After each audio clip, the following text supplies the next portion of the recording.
All right, folks, we're back, Southern Fried Podcast, and we're still here at the Olives, and we're going to talk about windmills. Rob, come in and lead us into this. This is amazing. Oh no, I'm not the man to lead you into this.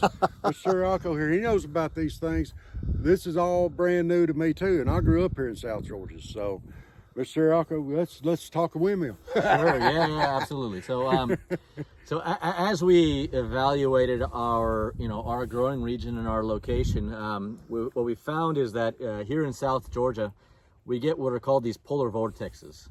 We have cold air being blown in from Canada, really, blown across the eastern seaboard, and so we get these cold snaps, where for a couple of days. In fact, we have one coming up in the next few days, where the temperatures will reach freezing or even a little bit lower. When we first planted these things, we were seeing a lot of mortality in our trees because of this cold temperatures. These olive trees grew up, were born, developed themselves in the Mediterranean.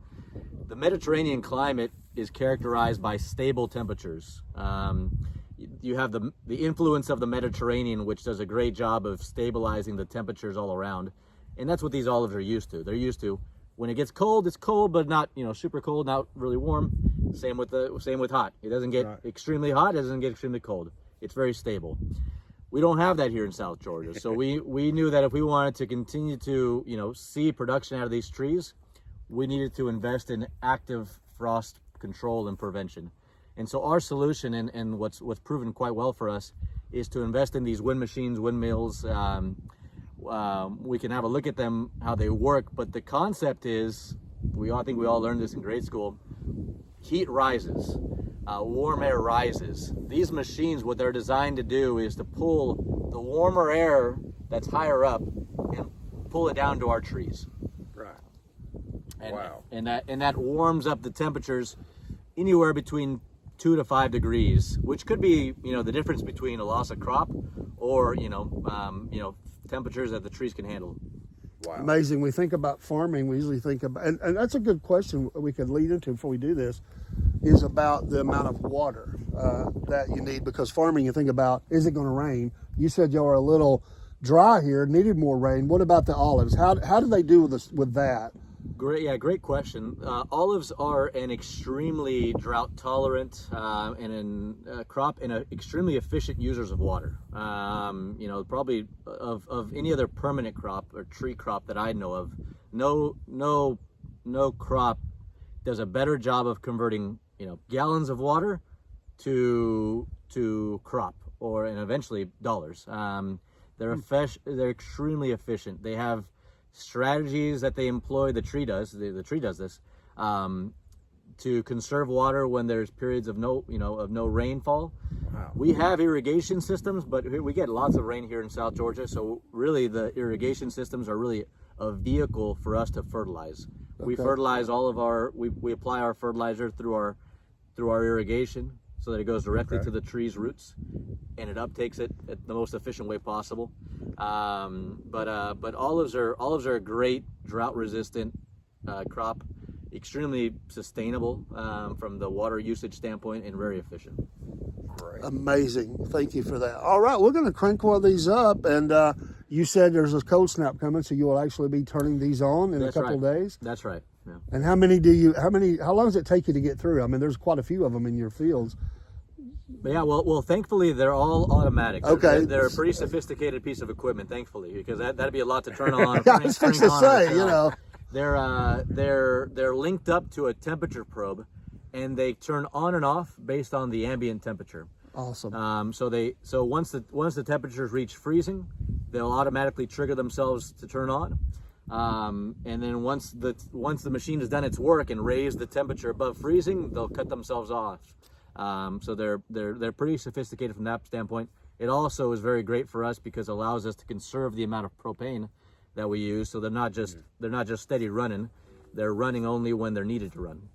So the tanks are filled automatically, or they have to have somebody come out and do those? They gotta, we work with a great local company who goes through here and fills up all of our tanks. So that's the guy that it takes a while to go through. He's the guy who's working the hardest. He's working hard. Well, all right, let's see. We appreciate you doing this for us, a demonstration. We're going to spin the camera, And we're going to let him get that done, and we're going to lean back here. Yeah, I'm going to. And, We got to get way back. Way back. way back. There we go. Top. Oh my goodness.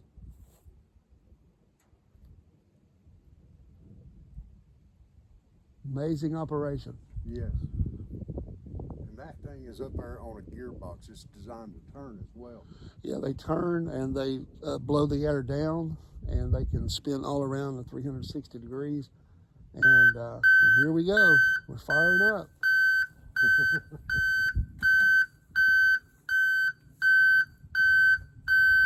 Beeping out.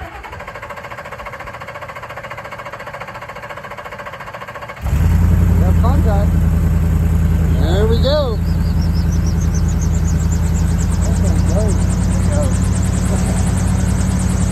Once we get started, slowly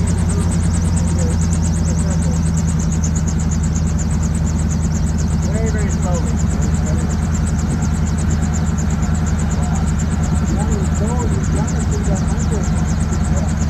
Exactly. It's a pretty advanced gearbox in that, most gearboxes are straight lines. This one's at a slight angle.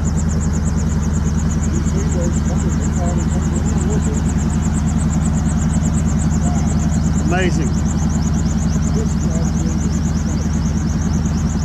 Hey, I told you that the other day. This whole operation here was just captured my imagination. Yeah. This is fascinating. I love it. This is absolutely amazing. You can see the amount of wind it pushes onto the trees. It's really getting a lot of wind movement. It really does. It does. That's amazing. I'll cut it off and let Yeah, you yeah. keep going. Thank you. But you can see the trees right here moving in the wind. You Yeah. That's a lot of air movement.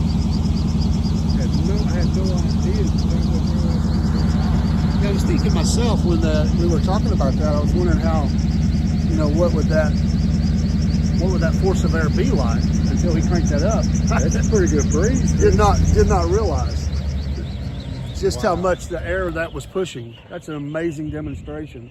Yes. And we've got a little bit of wind here, but when that got on, it picked up big time. So absolutely great. Just thank you so much for having us out here, and I feel like I'm back in Bible days or something. And they've walked me out in their fields and shown me things, and can you imagine what they'd think today and seeing that? They'd be like, "Wow, we should have had that." That's right. But what an amazing operation! Thanks so much today for showing us around, and Thank you guys. we appreciate y'all we try to bring you programs that are that talk about the effect of business in our country. Things are high nowadays. We talked about cost coming out. I mean, everything goes up, and a lot of people don't realize, it goes up for us as individuals, but it goes up for companies. And you think about all the different things you have to have, whether it's taxes or certificates you have to have, EPA, whatever it is. There's a lot that goes into running a business, and all of that comes out of what you get, and they get theirs first, and then you got to pay your salaries, and then what's left is your profit, folks. And that's the point. You got to make a profit to stay in business. And sometimes that's a thin line. Sometimes you just don't know, what's going to happen. And that's what goes back to the farming part. Is we're not in control of things that you need. A lot of that you can't control. The weather, you can't control. Soil, you can do things to help, like fertilizer, but there's just things you can't control. And that's one more question I have. Is there something, these are hardy. Olives are hardy. They sure are. You said that, the water. But is there something that can attack them that you have to be on the lookout for? Because I think of farmers and the, things that attack their crops, disease and stuff, whether it's your local garden or whether it's a big farm, there's certain things that can affect them. Is there something locally or just that's general that would affect those plants? Yeah, it's a real good question, because obviously, you'd hate to have a disease come through here and wipe out, a significant investment that we've made into this area. And one note before I answer that question, we're proud to grow here locally in South Georgia. Yes. We're proud to employ people locally and bring jobs to the community and to the area. That's something that I take a lot of personal pride in. Absolutely. And it's not cheap. It's not cheap to when these fans cut on, it's not cheap. It's there's no price gouging going on over here.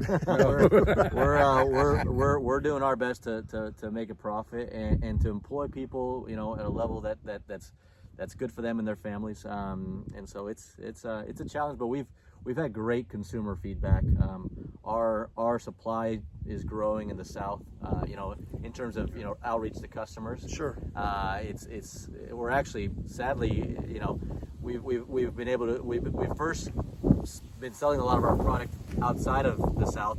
Now we're located at every Publix.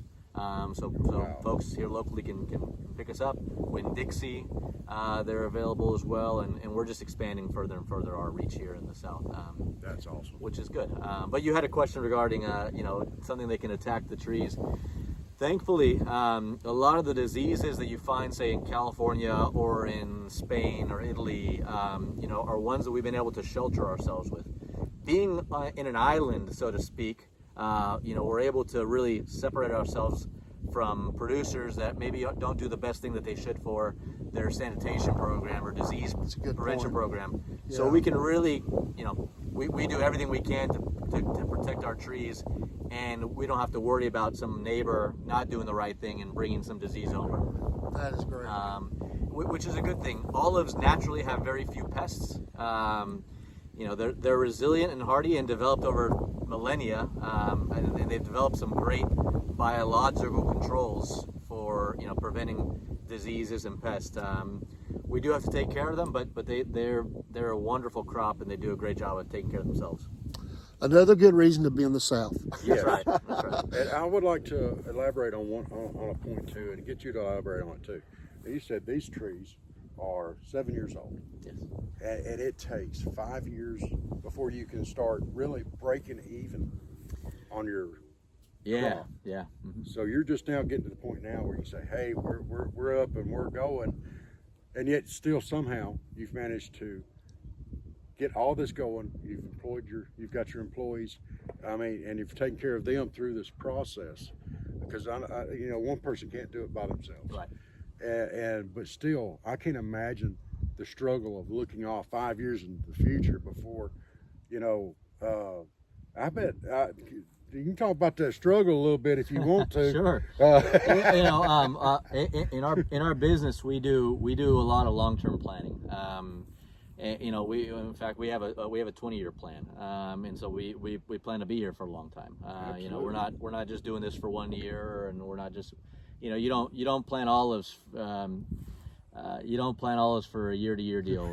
You plant them, and you plan to be here. And so it takes a lot. We've been blessed with our first trees that we planted have produced great crops for us initially these last couple of years, enough for us to be able to supply the market.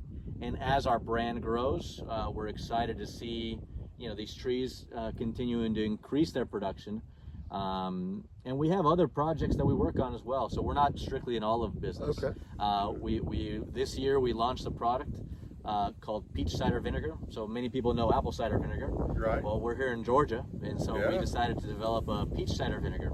All the same great health benefits and flavor, and all the same health benefits of apple cider vinegar, but in a peachier and I think a more pleasant format. And so that's growing quite a bit. We're really excited about that. We also do high oleic sunflower that we grow and create sunflower oil. So high quality cold pressed sunflower oil, high quality cold pressed peanut oil that we grow as well. And so it's and we have a couple of other projects that are on the horizon. So we're trying to. We began with olives, and we love our olives, and we're really excited to continue to see them grow. But we want this business to grow beyond just being an olive oil producer. We're already going into other high quality premium oils. We're going into the vinegar category. Yeah. We have a couple more crazy, fun ideas, unique ideas that we're excited about. We want to diversify because it's always challenging to put all your eggs into one basket. Sure. Especially in a not atypical climate and region such as Georgia for growing olives. We love our olives. We're excited about them. We love the quality of the oil that we're producing. and we want to just continue to expand the business. Absolutely. Now, what is the name brand? When people watch this video, what name brand are they looking for? So our brand that you can find is Fresh Press Farms. 3 words, Fresh Press Farms. We're available on our website, freshpressfarms.com. Also on Amazon you can find us, and like I said, here in the South, every Publix carries us. We're in Winn-Dixie's as well, and more to come. Awesome. I believe in supporting Outstanding. business.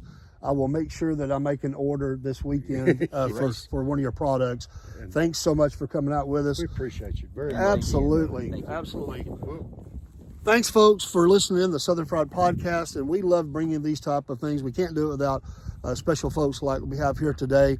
Rob, this is great, and we'll be doing more of this. We've got other interviews today with some folks in the area, and we're having fun in and around Donaldsonville and Colquitt and Bainbridge, and I didn't say Colquitt, I said Colquitt. There you go. Good. Still came around to say it. I'm Southern, but I'm kind of considered a Yankee, being in this very South Georgia, from North Georgia. But folks, we'll see you soon. Thanks for tuning in, and thanks for all your support for the Southern Fried Podcast and our Cornbread Nation. We're going to have to make our friend an honorary breadhead with the Cornbread Nation, right? Very good. You got it. All right. We'll see you soon. Take care. Thank y'all.